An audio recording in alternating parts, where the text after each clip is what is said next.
Well, I've been asked to share with you the thesis of my book, The New Jim Crow, Mass Incarceration in the Age of Colorblindness. I argue that today, in the so-called era of colorblindness, even in the age of Obama, something akin to a racial caste system is alive and well in America. Welcome to the Miller Center Forum. I'm George Gillum. During the past couple of years, the Miller Center Forum has looked at issues at the intersection of race and criminal justice. In September of 2008, Doug Blackmun, the Atlanta bureau chief of the Wall Street Journal, presented his book, Slavery by Another Name, The Re-Enslavement of Black Americans from the Civil War to World War II.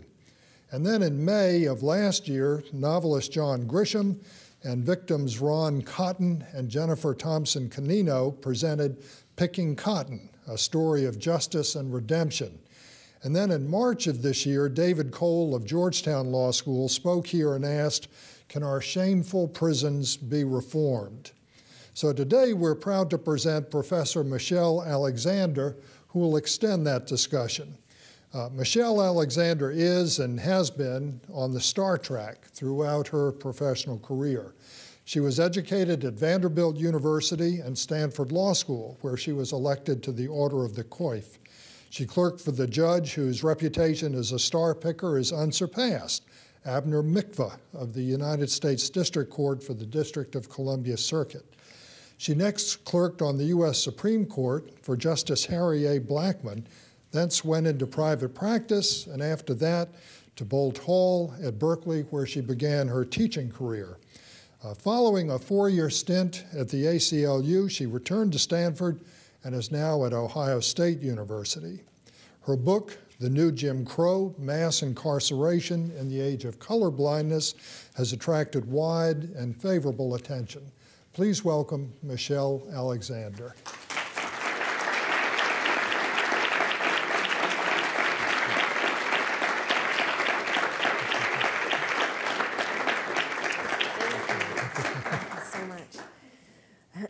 Well, thank you so much for having me here today. It's truly an honor to participate in this extraordinary speaker series and to have the opportunity to meet so many wonderful members of the UVA community.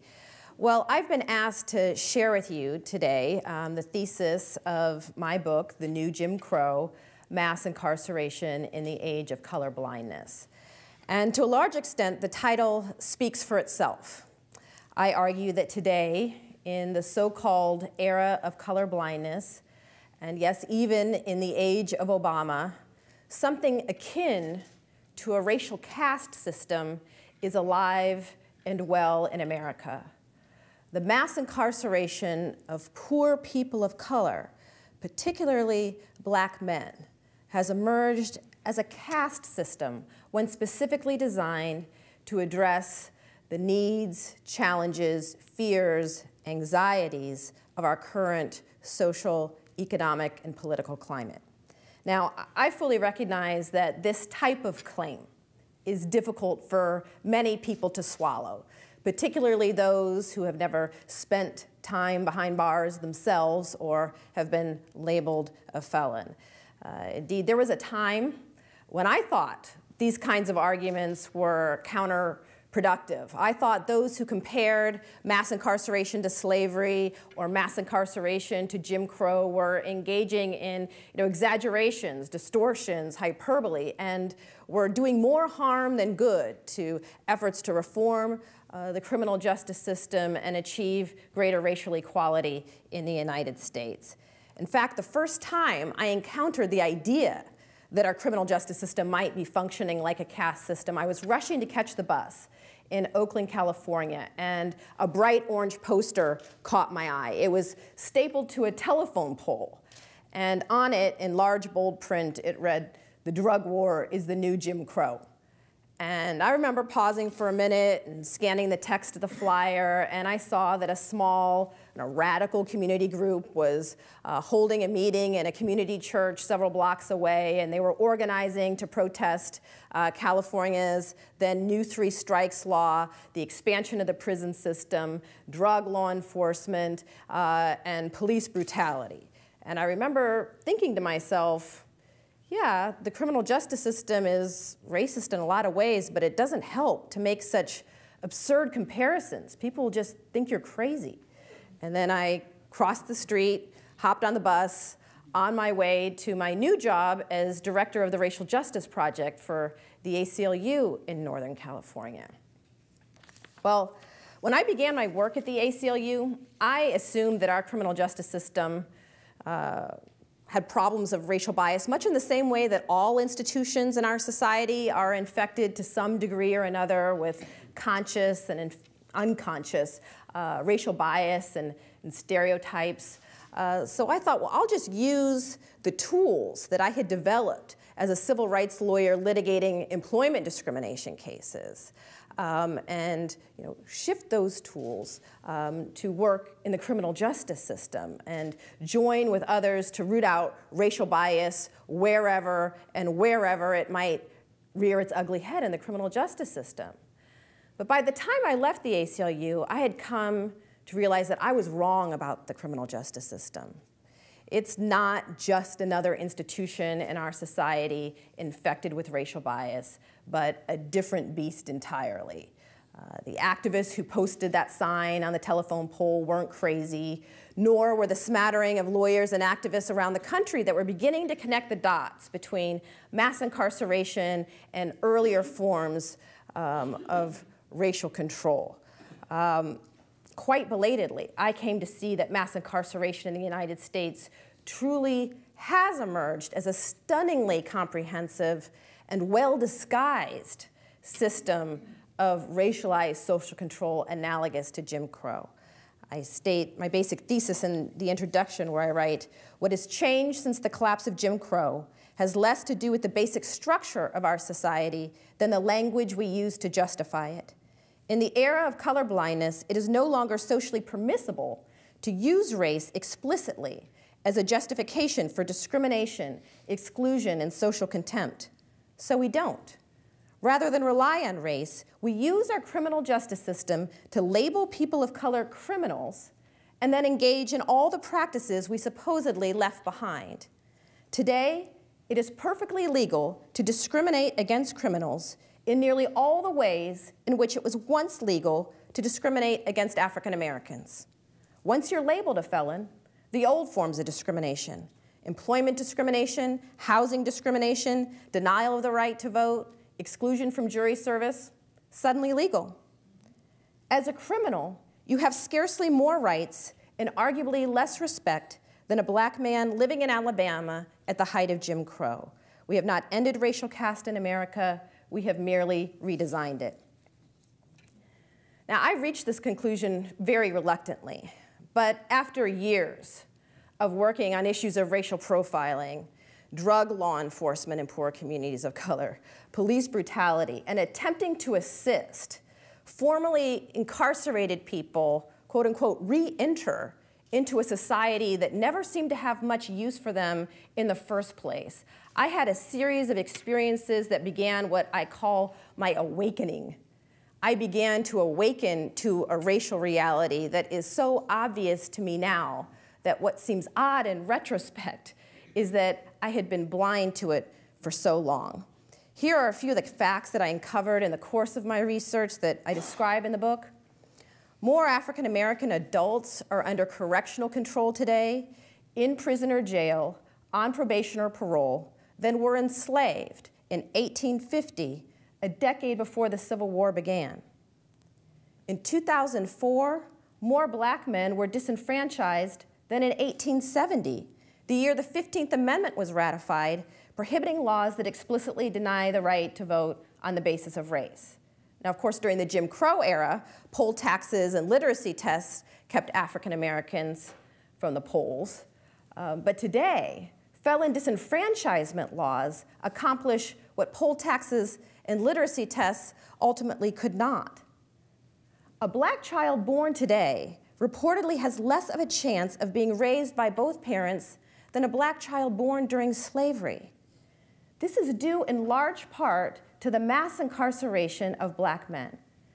There was an article published about this not too long ago in The Economist magazine entitled "How the Mass Incarceration of Black Men Harms Black Women." And the article explained that the majority of black women in the United States, including about 70% of black professional women, are unmarried, and that this is due in large part to the mass incarceration of black men, which not only takes them out of the dating pool during the years in which they would be most likely to commit to a partner or to a family, but what's worse is that the system renders them permanently unemployable in the legal job market, virtually guaranteeing that they will cycle in and out of prison for most of their lives.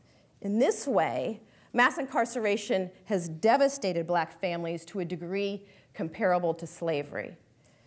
In some major urban areas, more than half of working-age African-American men have criminal records and are thus subject to legalized discrimination for the rest of their lives.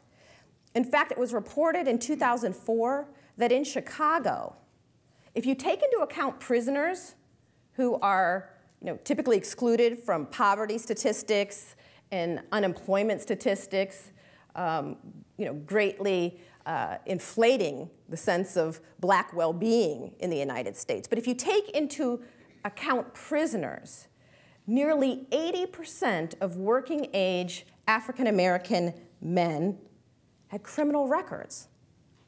Now, these men are part of a growing undercaste, not class, caste.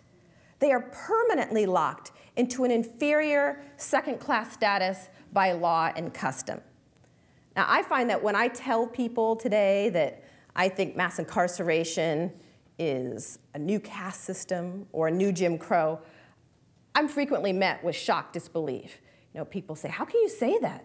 Just look at Barack Obama. Just look at Oprah Winfrey. Just look at Colin Powell. Just look at Condoleezza Rice. And the list goes on and on of incredibly successful, powerful, or wealthy African Americans who achieved a great deal in our current society as proof that nothing like a caste system could possibly exist in America today.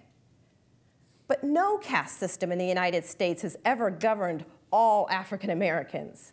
There have always been free blacks and black success stories, even during slavery and Jim Crow.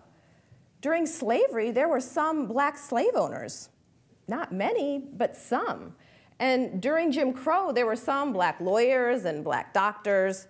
Not many, but some. Now, the extraordinary nature of individual black achievement in formerly white domains certainly suggests that the old Jim Crow is dead, but it doesn't necessarily mean the end of racial caste. If history is any guide, it may have just taken a different form. Any honest observer of American racial history, I think, has to acknowledge that the rules and reasons the legal system employs for enforcing status relations of any kind, they evolve and they change as they're challenged. In the first chapter of the book, I described the cyclical rebirth of racial caste in America. Since our nation's founding, African Americans have repeatedly been controlled through institutions like slavery and Jim Crow that appear to die, but then are reborn in new form, tailored to the needs and constraints of the time. For example, following the collapse of slavery, the system of convict leasing was born, a system many historians believe was actually worse than slavery.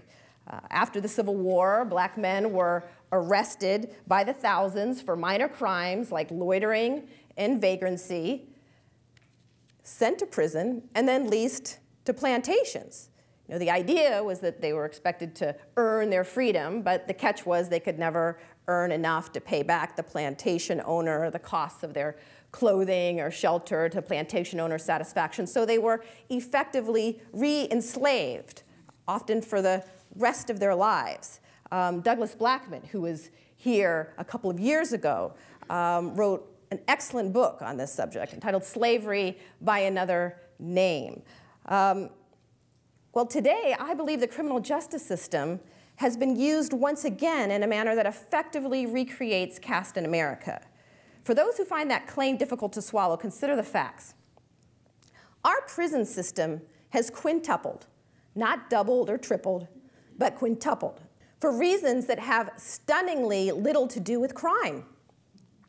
In less than 30 years, the US penal population exploded from around 300,000 to well over 2 million. The United States now has the highest rate of incarceration in the world, dwarfing the rates of even highly repressive regimes like China and Iran. In fact, if we were to return to the rates of incarceration we had in the 1970s, a time, by the way, when many civil rights activists thought that rates of incarceration were just egregiously high. But if we were to return to the bad old days of the 1970s, we would have to release 4 out of 5 people who are in prison today. 1 million people employed by the criminal justice system could lose their jobs. That's how enormous and deeply entrenched in our political and economic system mass incarceration has become in an incredibly short period of time. But as staggering as those figures are, they obscure the severity of the crisis in poor communities of color. Some sociologists have argued that the term mass incarceration itself is a misnomer because it implies that mass incarceration is a phenomenon that's kind of affected all Americans, when of course that's not the case. Mass incarceration has actually affected a very small slice of the American population, but within that group, they've taken an extraordinary percentage of the people in those communities. It was estimated several years ago that in Washington, D.C., our nation's capital, 3 out of 4 young black men, and nearly all those in the poorest neighborhoods, could expect to serve time in prison. Rates of incarceration nearly as shocking can be found in poor communities of color across America. So what accounts for the mass imprisonment of black men and other people of color? Crime rates? That's the standard answer. But no, crime rates have remarkably little to do with incarceration rates. Crime rates have fluctuated over the past 30 years, and today are actually at historical lows. But incarceration rates have consistently soared. Most criminologists and sociologists today will acknowledge that crime rates and incarceration rates have moved independently of one another. Incarceration rates have soared regardless of whether crime was going up or down in any given community or the nation as a whole. So what does explain this vast new system of control? Well, it turns out that the activists who posted the sign on the telephone pole were right. The war on drugs. Convictions and sentences for drug offenses are the single most important cause of the explosion in our prison system and the emergence of a new racial undercaste. Drug convictions accounted for about 2/3 of the increase in the federal system and more than half of the increase in the state prison system between 1985 and 2000, the period of the most drastic expansion of our prison system. Drug convictions have increased more than 1,000% since the drug war began. Most Americans violate drug laws in their lifetime. In fact, some research suggests that white professionals as a group are the most likely to have used illegal drugs in their lifetime. But the enemy in this war has been racially defined. The drug war, not by accident, has been waged almost exclusively in poor communities of color, despite the fact that studies have shown now for decades that people of color are no more likely to use or sell illegal drugs than whites. Now that defies our basic racial stereotype about who a drug dealer is. When we picture a drug dealer in our minds, we typically picture a black kid standing on the street corner with his pants hanging down. Now, of course, plenty of drug dealing happens in the ghetto, but it happens everywhere else in America as well.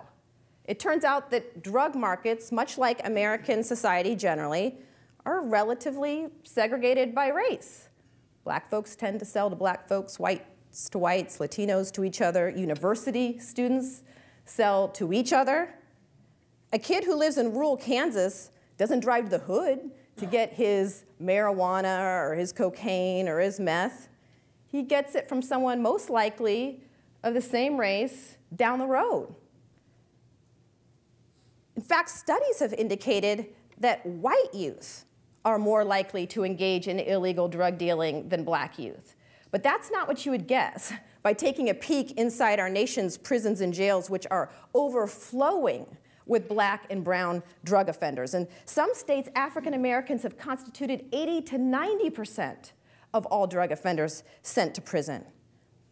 I find that many people, when confronted with the data, are willing to concede the racial disparities. Even so, they insist that it makes sense for the drug war to be waged in poor communities of color because that's where the violent offenders can be found. That's where the drug kingpins can be found. They say it makes sense for us to wage the drug war there.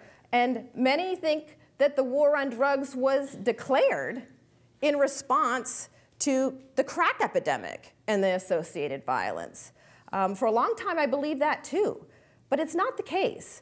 President Ronald Reagan officially declared the current drug war in 1982 at a time when drug crime was on the decline, not on the rise. President Richard Nixon was the first to coin the term a war on drugs, but it was President Reagan who turned that rhetorical war into a literal one. And at the time he declared that war, drug crime was on the decline, not on the rise. From the outset, the drug war had little to do with actual crime and much to do with racial politics. The drug war was part of a grand and highly successful Republican Party strategy, often known as the Southern strategy, of using racially coded political appeals on issues of crime and welfare to appeal to poor and working class white voters, particularly in the South, who are resentful of, anxious about, threatened by many of the reforms brought by the civil rights movement, particularly desegregation, busing, and affirmative action. Poor and working class white voters had their world rocked by the civil rights movement. White elites could avoid many of the changes brought by the civil rights movement by sending their kids to private schools and giving their kids all the advantages that wealth has to offer. But poor and working class whites were faced with a social demotion. It was their kids who would be bussed across town and subject to desegregation orders.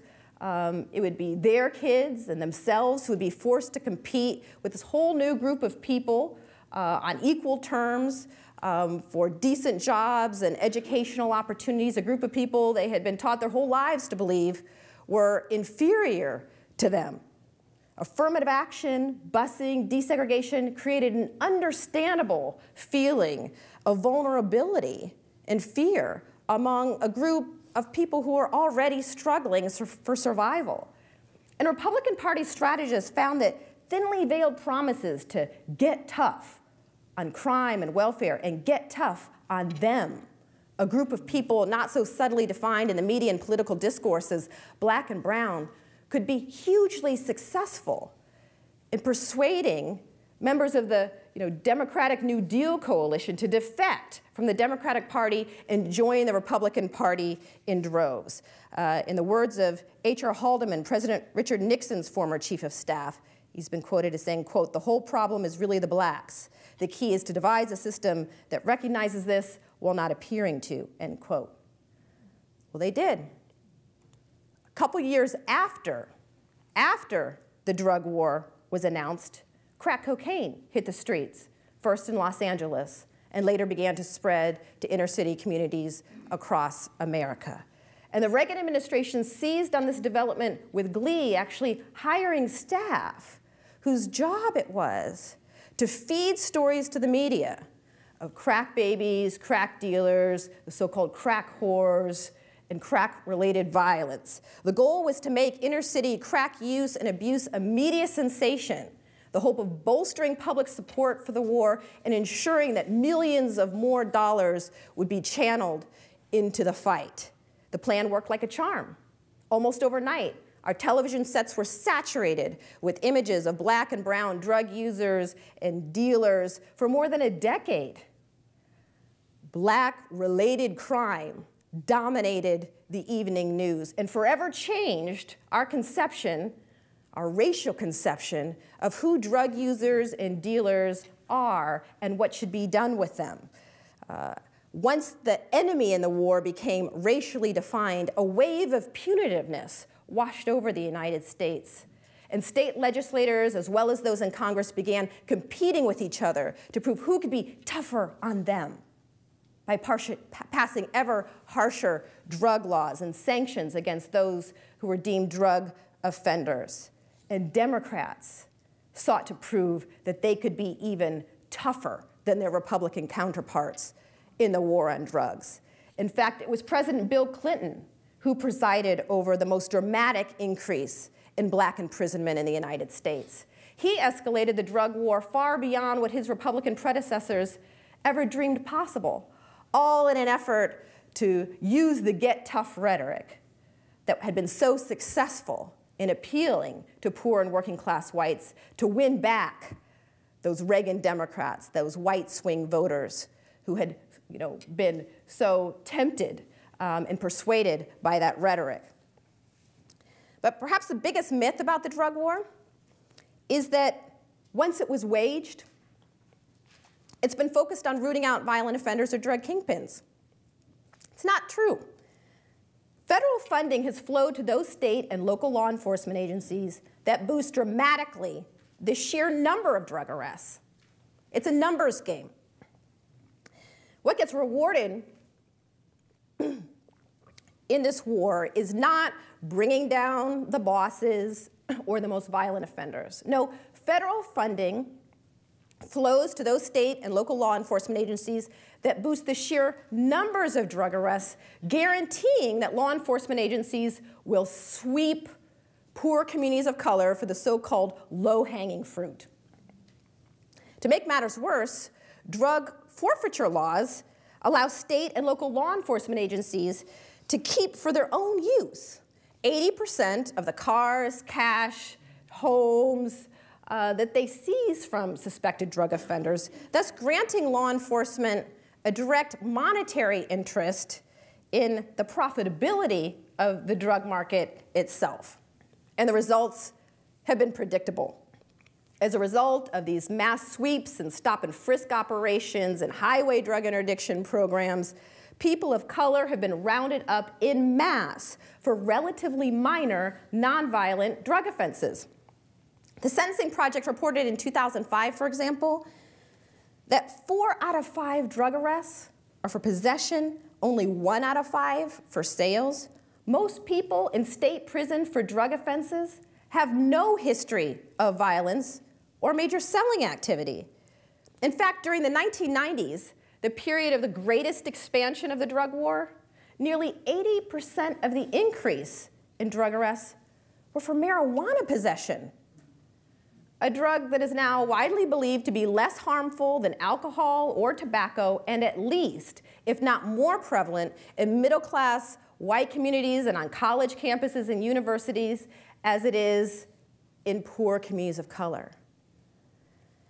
In this way, a new racial undercast has been created in an astonishingly short period of time.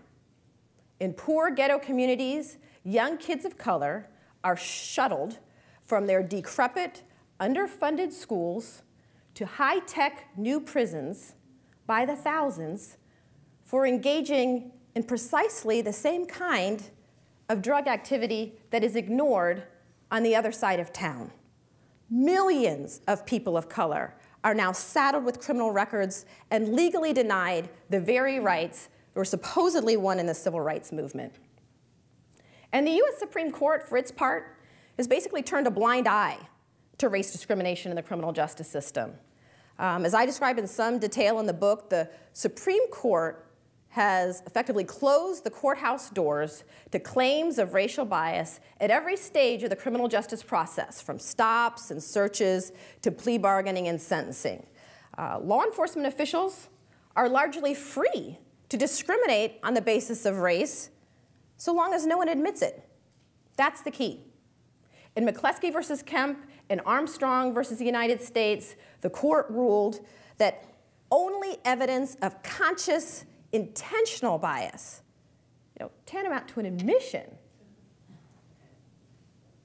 can even get you in the courthouse doors to state a claim for racial bias in the criminal justice system. The Supreme Court demands the very type of evidence that is nearly impossible to come by in the so-called era of colorblindness, when law enforcement officials know better than to say, yes, Your Honor, the reason I stopped him was because he was black, or yes, Your Honor, the reason I didn't give him that plea deal was because he was black. Most law enforcement officials know better than to state their racial biases out loud. And many of the biases and stereotypes that drive discretionary decision-making in the criminal justice system are rooted in unconscious biases, in stereotypes that officers wouldn't be able to articulate or acknowledge even if they tried. But by insisting on proof of conscious intentional bias, the Supreme Court has effectively immunized the criminal justice system from judicial scrutiny for racial bias, much in the same way that it once rallied to the defense of slavery and Jim Crow in their day. Now, I recognize that time is running a bit short, but I want to turn for a moment to a few of the parallels between mass incarceration and Jim Crow. Ask yourself if some of the rules and laws governing felons today remind you of a bygone era. Well, the first, most obvious, is denial of the right to vote.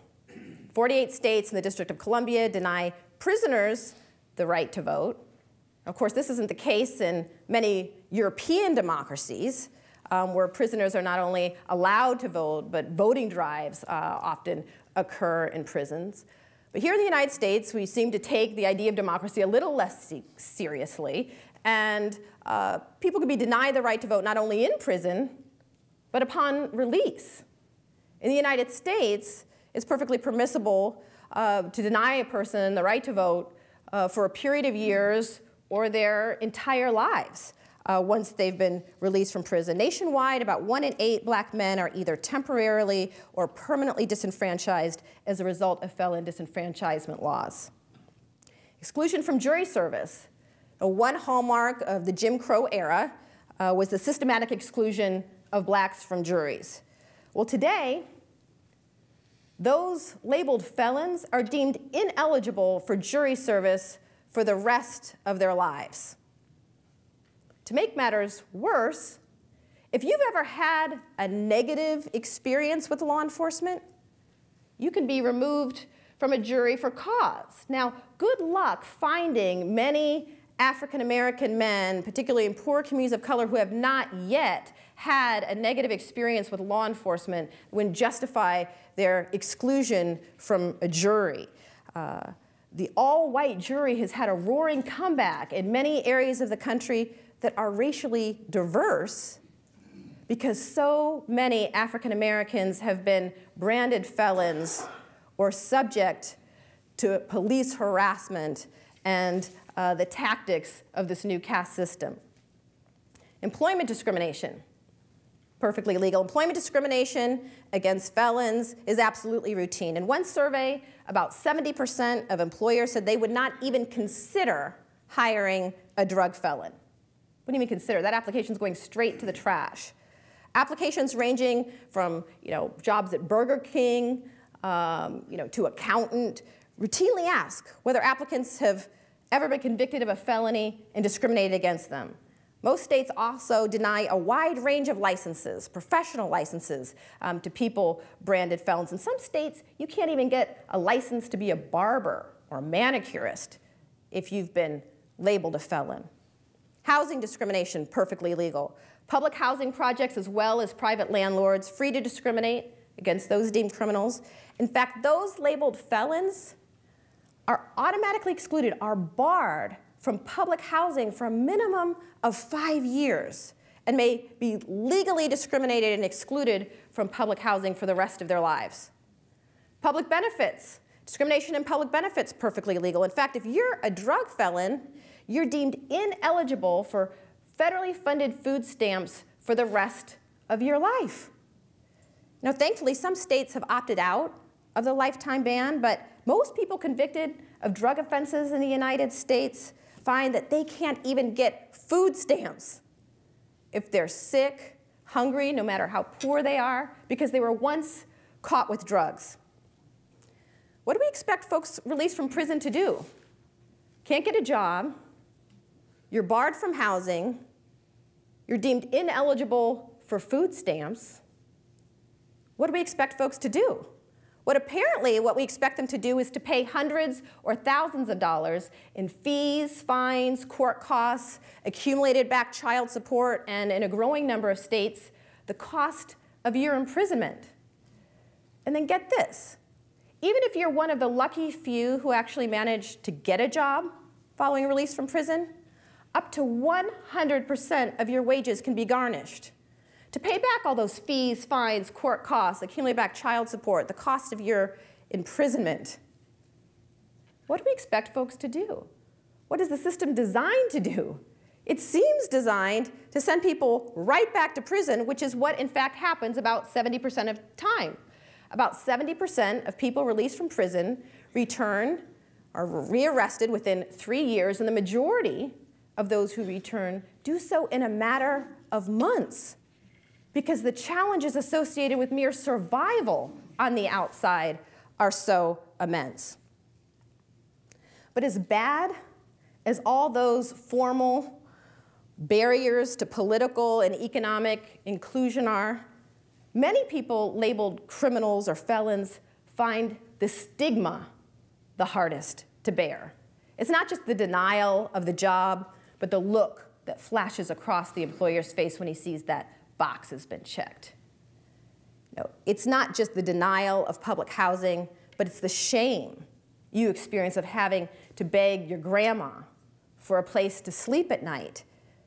The shame associated with criminality is so intense that it leads many people to try to pass. You know, during the Jim Crow era, light-skinned blacks would try to pass as white to avoid all of the shame, stigma, and discrimination associated with race. Well, today, those branded felons try to pass, not just by lying to employers or failing to check the box on employment applications or lying to housing officials, but by lying and covering to friends, families, neighbors, coworkers about their own criminal history or that of their loved ones. An aunt might say, "My uncle? Yeah, I haven't seen him for a while. Yeah, I think he may be visiting his relatives in another state." A daughter asked about where her father is, just looks down and says, "Yeah, I haven't seen my daddy in a while. I don't know where he is." The shame and stigma associated with being branded a criminal or branded a felon, even for the most minor drug offenses, is so severe that an eerie silence has befallen the communities hardest hit by mass incarceration. An excellent ethnographic study was conducted in Washington, D.C. It was published as a book called Doing Time on the Outside, and it found that even the neighborhoods hardest hit by mass incarceration, these are neighborhoods where every house or apartment or every other one has a family member who is either currently behind bars or recently released from prison. Neighborhoods where imprisonment is so normal, you'd think everybody would just be talking about it, like it would just be a normal fact of life. Well, they found in this ethnographic study, they were unable to find in this ethnographic study one person in these neighborhoods who would fully come out to their friends, neighbors, or loved ones about their own criminal history or that of their family members. There was still such shame and stigma that people tried to pass, even within their own communities. Now, this silence and this shame makes collective political action next to impossible. So where do we go from here? What can be done to dismantle this new system of control? Well, I spend the last chapter of the book exploring this question in some depth. But what is clear, I think, is that those of us in the civil rights community, we've allowed a human rights nightmare to occur on our watch. While many of us have been fighting for affirmative action and trying to hold on to the gains of the past, millions of people have been rounded up, locked in cages, and then released into a permanent second-class status, stripped of the very rights that many of our grandparents, parents fought for, and some died for. What is needed, I believe, is a broad-based social movement, one of the size, scope, depth, and courage of the one that was begun in the 1960s and left unfinished. Nothing short of a major social movement has any hope of ending mass incarceration in America. Why? Well, as I indicated earlier, if we were to go back to the rates of incarceration we had in the 1970s, we'd have to release 4 out of 5 people who are in prison. 1 million people employed by the criminal justice system could lose their jobs. Most new prison construction has occurred in predominantly white, rural communities, communities already teetering on the edge of economic collapse. Those prisons across America would have to close. Private prison companies, now listed on the New York Stock Exchange, would be forced to watch their profits vanish. Prison guard unions are among the largest and most powerful political organizations in many states. They fight not just for higher wages and lobby for higher wages, but for harsh mandatory minimum sentences and 3 strikes law, which guarantee them job security. All of these political and economic interests that are so vested now in mass incarceration must be reckoned with. This system is not going down without a fight. So this will take a movement. And in building the movement, we must insist that it is a multiracial, multi-ethnic movement that includes poor and working class whites, a group that has been used and consistently pit against poor people of color, triggering the rise of successive new systems of control. Now, this war on drugs was born with black folks in mind, but it has destroyed the lives of people of all colors. So we're going to have to reach across race lines and heal the old racial divisions that have never fully been addressed if we're going to end mass incarceration and pave the way for greater social, economic equality in the United States. But before this movement can even get underway, a great awakening is required. We've got to awaken from this colorblind slumber we're in to the racial realities of America. And we've got to be willing to embrace those labeled criminals. Not necessarily all of their behavior, but them, their humanness, because it has been the refusal to recognize the dignity and humanity of all people that has formed the sturdy foundation of every caste system that has ever existed in the United States or anywhere else in the world. It's our task, I firmly believe, to end not just mass incarceration, but the history and cycle of racial caste in America. So thank you very much for your time.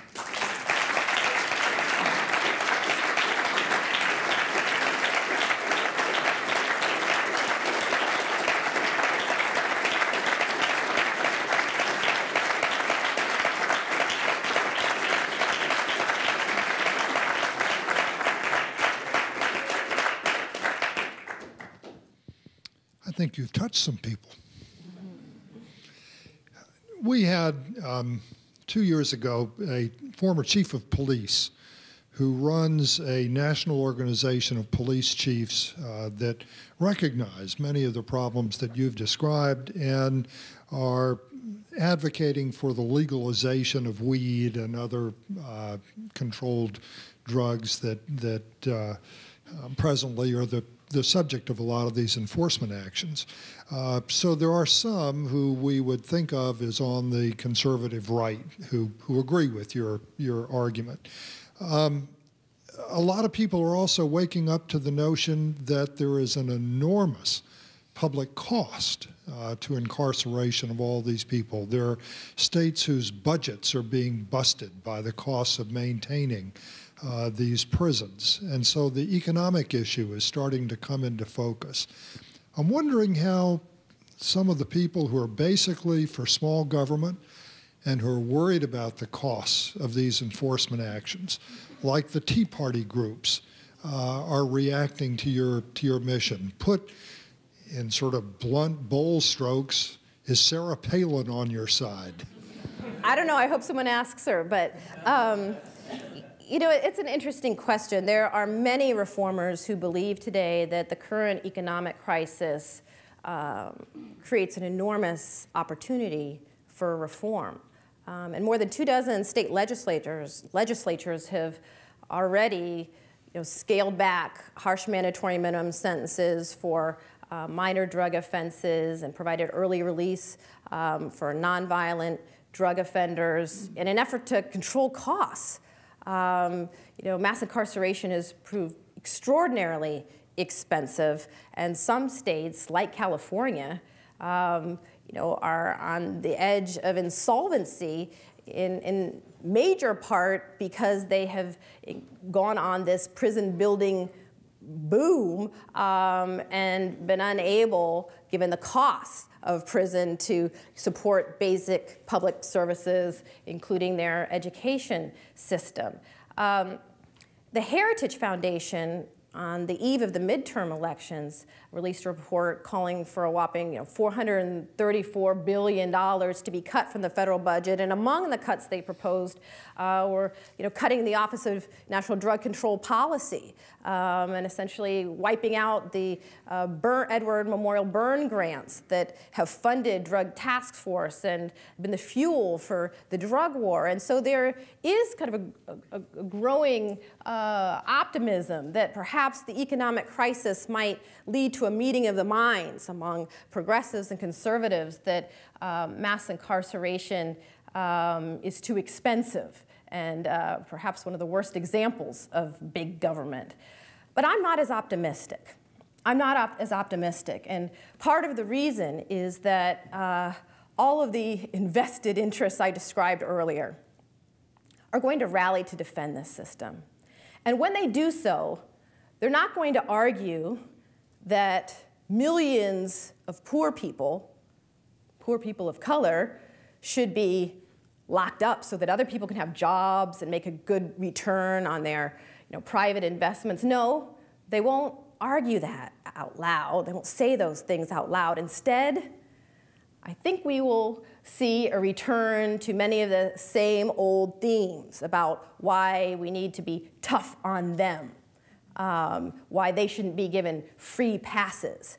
If any significant downsizing of this system gets underway, it will meet fierce resistance that will be couched once again in those subtle, racially coded, racially charged political appeals. And those old racial divisions that gave birth to the drug war and mass incarceration in the first place will be stoked and fueled once again in an effort to preserve the system as it is.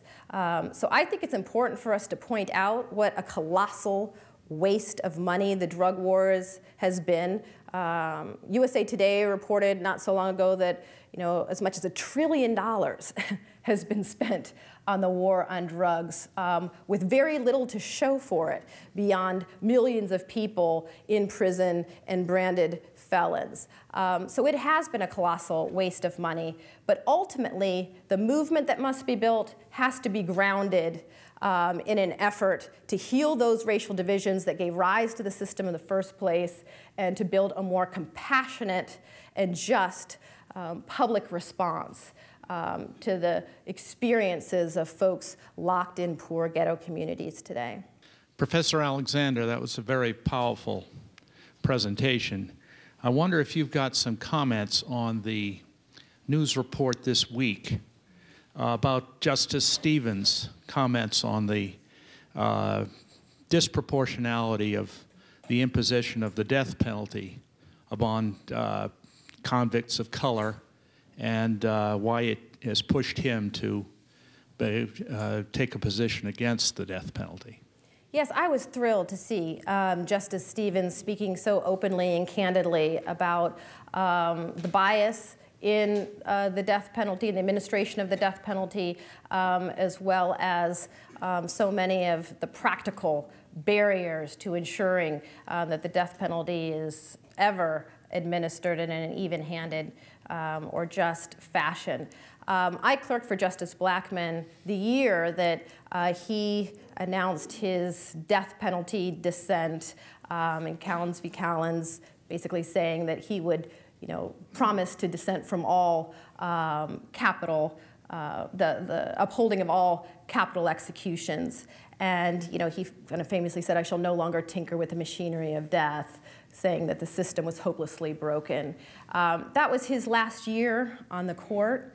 And it's my hope that more justices will speak out and tell the truth about the system when they're still on the court, rather than on their way out. And that more judges among the lower courts will begin to speak out about the bias in the administration of the death penalty. There was a period of time when a number of federal judges, including many Reagan appointees and conservative judges who were speaking out about mandatory minimum sentences in drug cases.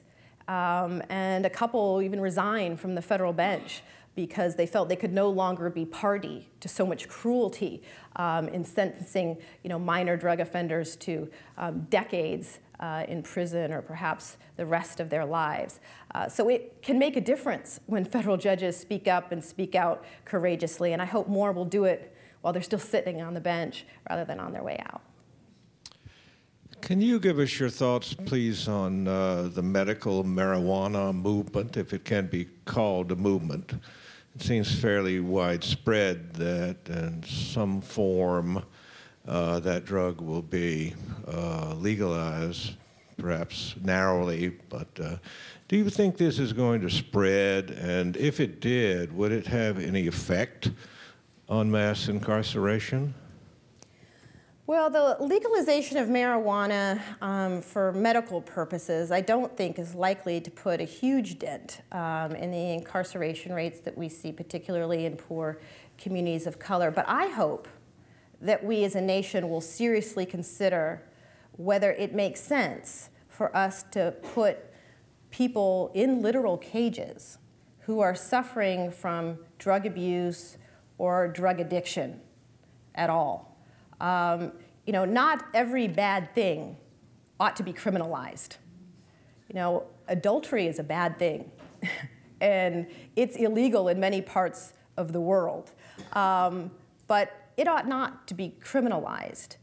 Drug use, drug addiction ought not to be criminalized in the way that it is in the United States today. I think it's not only a waste of resources to put people in prison for the possession of small amounts of marijuana and then brand them criminals and subject them to a lifetime of discrimination in employment and housing and all the rest. But I think it reveals a lack of compassion and concern for the very people that we're supposedly trying to help. The reason why some drugs are illegal is because we're supposedly concerned about the harms of those drugs. But this is an example of the cure being far worse than the disease, the amount of harm that we inflict on people by locking them up and saddling them with criminal records for possession of small amounts of drugs, particularly marijuana for personal use, I think doesn't make good public policy, but also represents a real callousness towards those who, in our mind, we think of as criminals rather than people deserving of our care, concern, and potentially drug treatment. Thank you for your superb presentation today. If I could take you back to the Supreme Court, how far away do you think the court is from reversing course in this policy arena? Is it one seat? Can we think of the four liberals? Can we think of the four liberals as reversing course? And if you were president, whom would you appoint to begin this process? Well, you know, I think we're a long way away from seeing an about-face on the court in the absence of a major social movement. You know, courts are not insulated from the political climate, and it's very rare for the U.S. Supreme Court to do an about-face on any issue, let alone one of racial justice in the absence of a major shift in the political climate. So it's ultimately our responsibility, I think, to do the consciousness-raising work and the organizing work and the movement-building work that might help create an environment and a climate in which the Supreme Court would be more likely to do the right thing. I don't think this is an issue of just appointing the right people, because who a president is capable of appointing depends largely on the prevailing political climate. So it's my hope that we become more awake as a nation to the injustice done by the drug war and start organizing to put more pressure at all levels of our government for meaningful change and reform.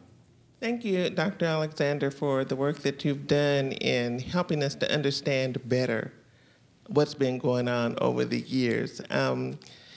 It's not new information, it's out there, but I don't think people really understand what's going on. America has come a very long way in race relations in all areas. I'm not a pessimist. I'm not a person who says it can't be done.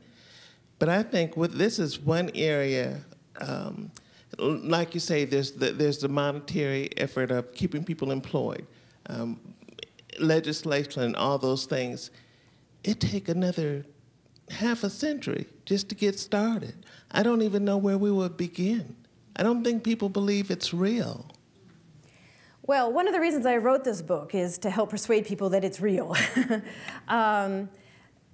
But I don't think we should be pessimistic. You know, yes.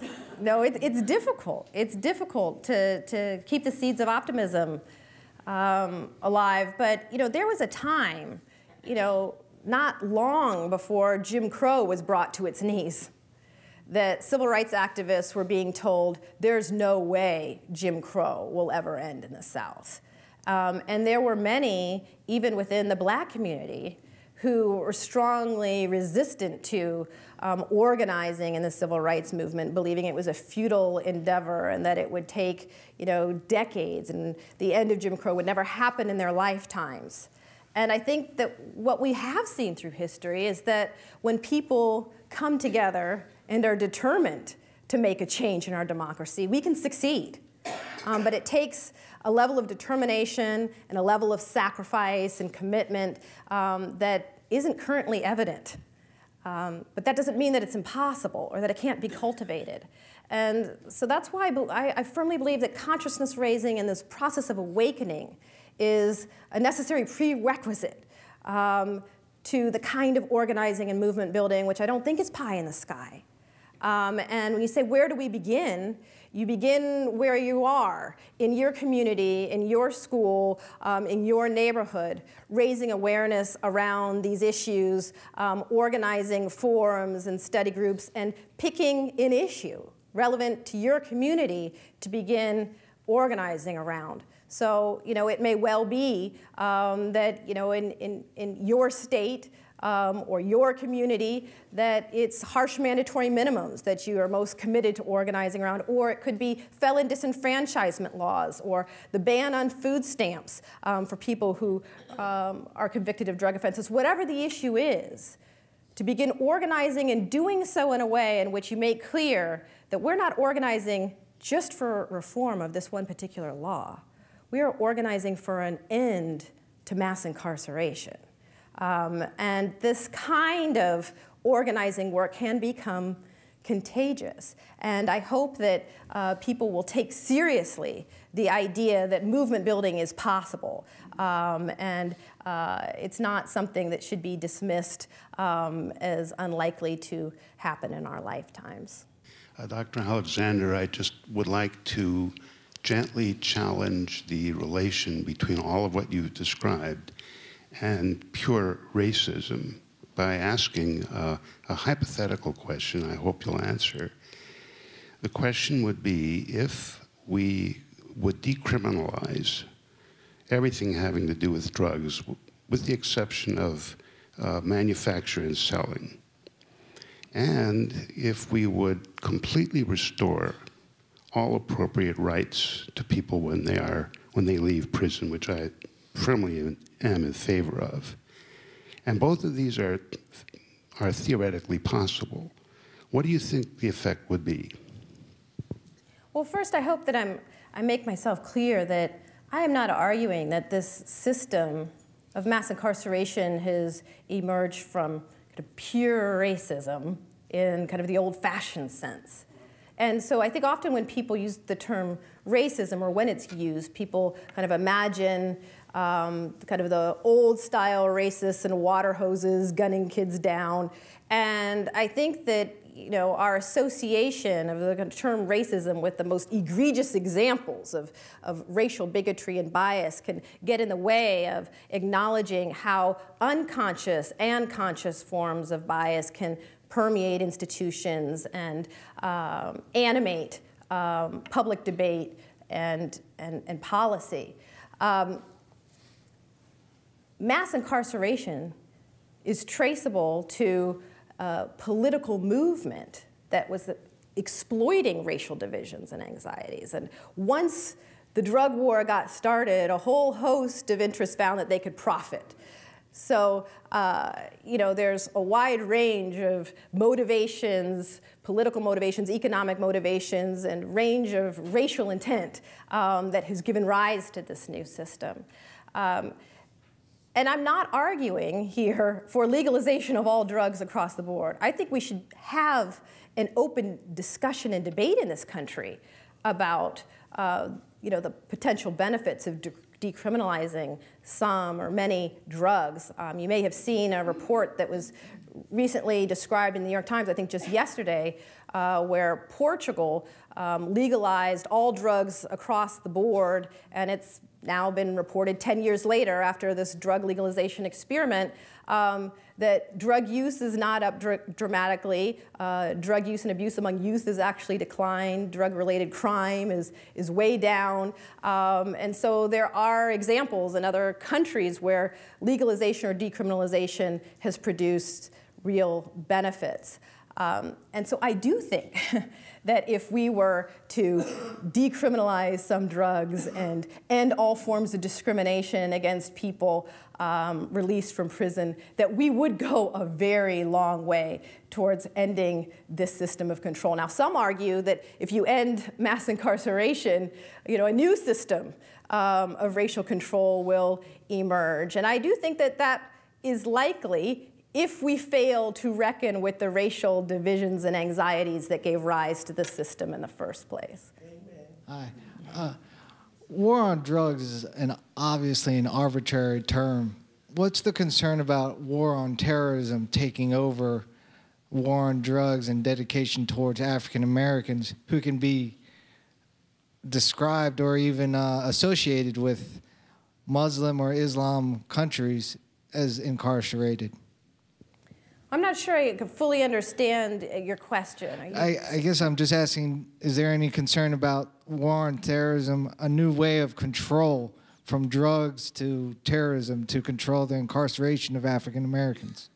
Well, I do know that, you know, some of the legislation, for example, the Patriot Act legislation and some legislation that has been passed in the wake of the war on terror, authorizing law enforcement to have greater freedom to conduct wiretaps and you know, other forms of surveillance have been used in the war on drugs. And so although kind of the justification for enhanced law enforcement power was the war on terror, in practice, many of those tools have been used for surveillance of poor communities of color in the war on drugs. But you know, it's not my position today that the war on terror is, you know, taking a sharp turn towards the control of the African American community, though, you know, I agree it's plausible. Yes. Thank you very much, Dr. Alexander. Could you speak to how the troubling public school systems play into many of our kids getting caught up in what I like to call the spider web of a justice system?